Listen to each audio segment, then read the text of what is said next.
The single best thing that makes or breaks a superhero is the costume. You could be the strongest, fastest, most invincible-est hero in the world, but if you have a lame costume, all people are going to do is laugh at you. Here's a list of the best and worst comic to MCU superhero costumes, so suit up. Let's begin. You're testing me.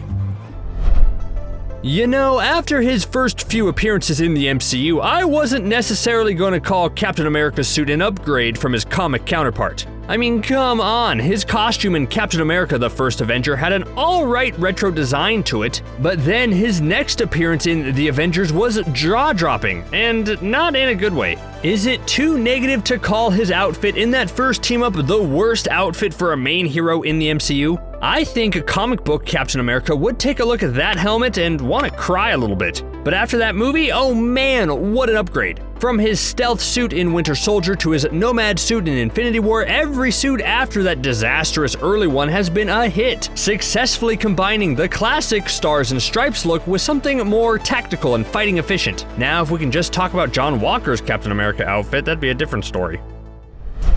Although Hawkeye the character has gone through a major revamp and the steady shift from unintentional butt of the joke to a vital part of the team has been nothing short of incredible, I can't say the same thing about his costumes. Look, I get it, he's a S.H.I.E.L.D. agent most of the time. I mean, other times he's a glorified security guard, I guess, based on how he was assigned to guard both Thor's hammer and the Tesseract. But he's not one to run around in the bright purple uniform he's known for in the comics. But at this stage, the MCU should have totally gone for it, because there's just nothing memorable about Hawkeye's movie costumes besides the fact that sometimes he has one sleeve or maybe a stylish winter coat. That's it. Come on, MCU, you've made Black Widow suits tactical and memorable. Why can't you do the same for Hawkeye? Though, to be fair, I'm not counting his brief stint as Ronin, which came with an absolute legendary haircut.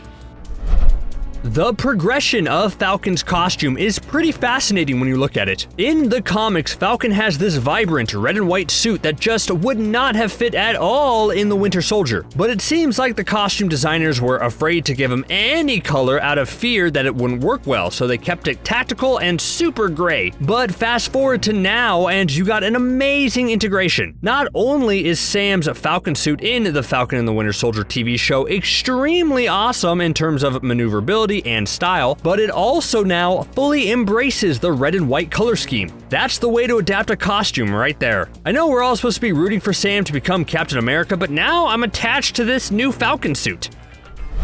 I think peak Hulk was seeing him emerge in the gladiator pit on Sakaar, decked out in his champion gear and ready to do battle with his friend from work Thor. It was truly awesome. But besides that, I have to say Hulk's design in the MCU is a bit of a downgrade from the comics in almost every aspect. Yeah, there are times he looks menacing, but then also every appearance seems to have something wrong. Maybe his indestructible pants look funny, maybe he doesn't look enough like Mark Ruffalo, and then maybe he looks too much like Mark Ruffalo.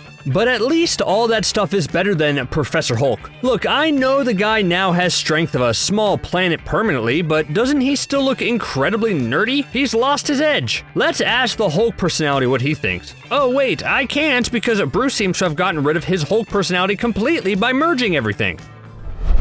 Wanda almost wound up on the downgrade list in regards to her comic-to-screen costume adaptation. Yes, I understand her comic costume is a little problematic and just overall a bit goofy, but they could have at least tried something. To make her more modern, they basically just stuck her in a red coat. But man, all that changed in WandaVision. They somehow not only were able to give the newly named Scarlet Witch a totally epic costume, but also found a way to adapt her comic costume in a tasteful and faithful way. But hey, if you're one of those who desperately wanted to see the more OG comic costume, you mostly got your wish in the Halloween episode of WandaVision. So you get the best of both worlds.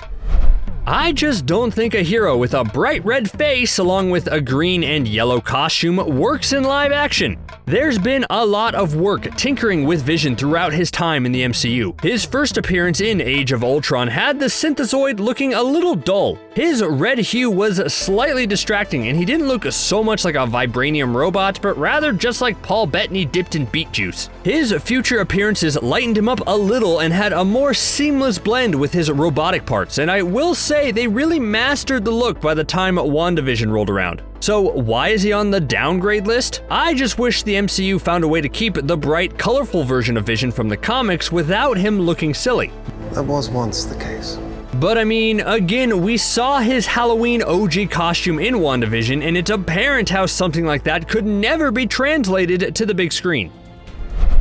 Mysterio has always been known from the comics as the Spider-Man villain with a gigantic fishbowl on his head. You would think something like that is impossible to make look cool in live action, but leave it to the MCU to deliver something awesome. The costume design team smartly borrowed a bit from the Iron Man designs to give us a tech-based suit with some mystical-looking qualities to it. And we've got to talk about the fishbowl head. The live-action design is much sleeker and has an intriguing smoke show within the helmet itself. That's way better than the bulky dome Mysterio normally sports in the comics. And although Mysterio was obviously just a big fraud who liked special effects, his costume really sold the idea that he could actually be this great superhero he claimed to be.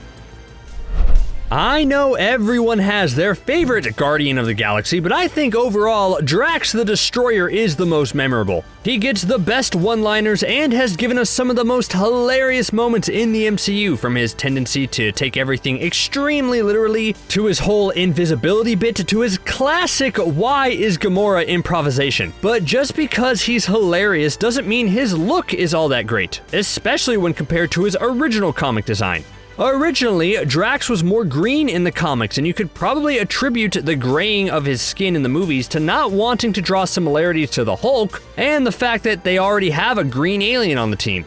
His look right now is alright with the indistinguishable tattoos covering his body, but it just serves as a downgrade to what he originally was.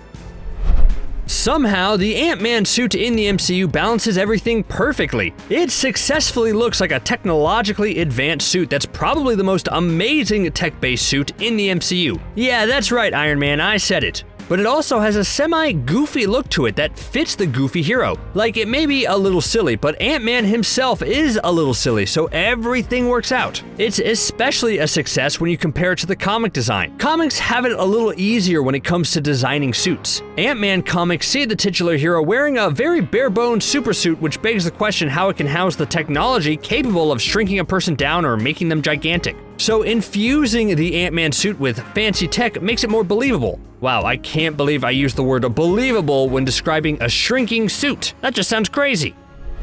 Look, I know they wanted to give the Maximoff twins a more grounded and straightforward look for Avengers Age of Ultron. But really, I think Quicksilver suffered the most from this decision. His supersuit was really just some gray under armor that he probably picked up off the rack at his local Target. There was nothing to his costume, so yeah, it was a major downgrade. And then he had to go and die in that finale, which cut off his chance to get a cool Stark Tech-infused upgrade in a future movie. How selfish to rob fans of that, Pietro. Next time, just also get behind the car instead of turning your body into Swiss cheese, will ya? Hey, at least we got a glimpse of a cool retro Quicksilver costume in the MCU with WandaVision, right? That's something. You know who I can't tell if he had a good comic costume upgrade or not? Thanos. Not because the final product wasn't cool and all, but just because he kept changing his shades of purple and I couldn't decide if I liked it or not.